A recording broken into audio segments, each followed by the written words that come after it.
Bismillahirrahmanirrahim. Assalamu alaikum students. Welcome to my YouTube channel The Exposing Tech. So students, आज की इस video में हम unit number 3 Quaid a great leader की summary करेंगे. So चलो चलते हैं समरी की तरफ.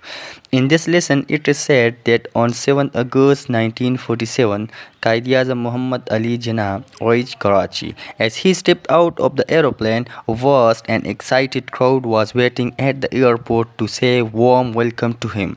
As he appeared, the whole crowd roared with one voice, Pakistan Zindabad. Every person was trying his best to get closer to him to see him clearly, because here was their great leader who had won Pakistan for them. As the kite drove through his large crowd of people, he showed no sign of his feeling.